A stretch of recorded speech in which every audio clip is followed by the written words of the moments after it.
কথার সাথে কথার লড়াই হতে পারে, কথার সাথে কখনো গায়ে হাত দেওয়ার, মঞ্চ আগুন ধরিয়ে দেওয়ার, ব্যানার পুড়িয়ে দেওয়ার, রক্তাক্ত করার লড়াই হতে পারে না। এগুলো ফ্যাসিবাদী চরিত্র। আমরা স্পষ্ট করে বলি, আমরা যেমন আমাদের ভুল সংশোধন করব, আমরা দেখব আমাদের প্রবীণরা কি কথা বলছে। আমাদের প্রবীণরা যদি কথায় কথায় আমাদেরকে সমুদ্রে ভাসিয়ে দেওয়ার কথা বলে, কথায় কথায় আমাদেরকে বিভিন্ন ভাবে ছোট শব্দ বলে তিরস্কার করে, তাহলে আমরা বুঝে নিব তাদের থেকে আমাদের আর শেখার কিছু নেই। আমাদেরকে যেন কেউ কোনোভাবে ব্যবহার না করতে পারে, আমরা আমাদের সেই অধিকারের বিষয়ে আমাদের সচেতন থাকতে হবে।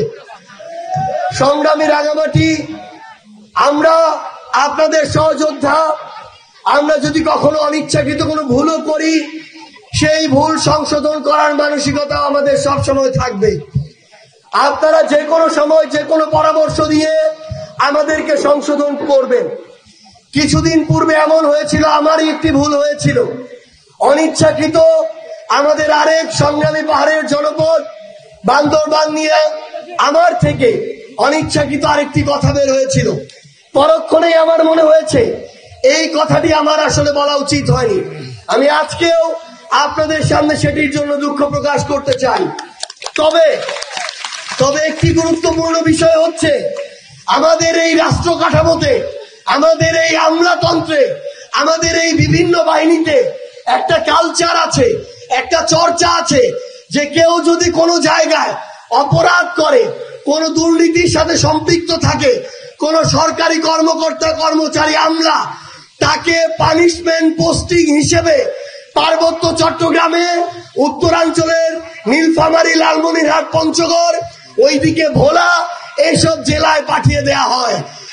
আমাদের এই রাষ্ট্র ব্যবস্থার কাছে প্রশ্ন, এই যে উত্তর, দক্ষিণ, পূর্ব, পশ্চিমের প্রান্তিক জেলাগুলোতে আমাদের যে ভাইরা বোনেরা, যে সাধারণ জনগণ বসবাস করে, তারা কি অন্যান্য জনগণ থেকে ভিন্ন নাকি?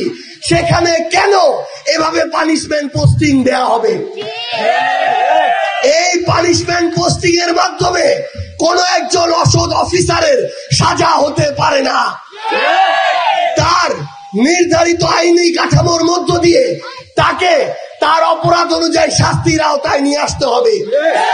কারণ যে দুর্নীতিবাজ, যে বিভিন্ন জায়গায় সরকারি কর্মকর্তা কর্মচারী হয়ে ক্ষমতার অপব্যবহার করেছে, সে যদি ওই ঢাকায় থাকে সেখানেও করবে, সে যদি রাঙামাটিতে আসে এখানেও করবে।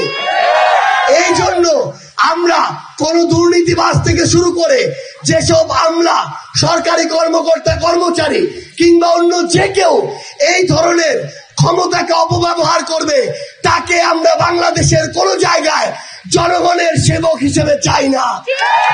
কারণ তারা যতটা না জনগণের সেবক হয়ে ওঠে, তার চেয়ে বেশি সুযোগ পেলেই জনগণের শোষক হয়ে ওঠে।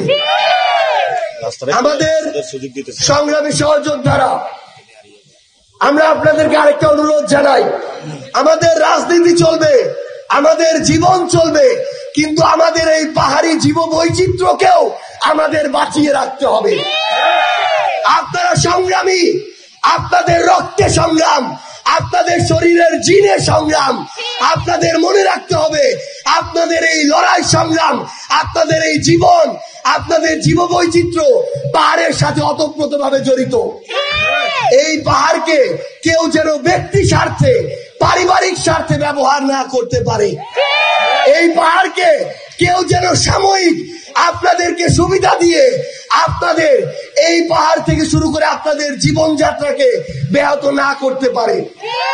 দুই একদিন আর কিছু টাকার দিকে তাকিয়ে একটা পুরো জেলা, একটা পুরো অঞ্চলের জীব বৈচিত্র্য যেন কয়েকজন ব্যবসায়ীর কাছে কুক্ষিগত না হয়, এটা আপনাদেরকে সচেতন ভাবে লক্ষ্য রাখতে হবে।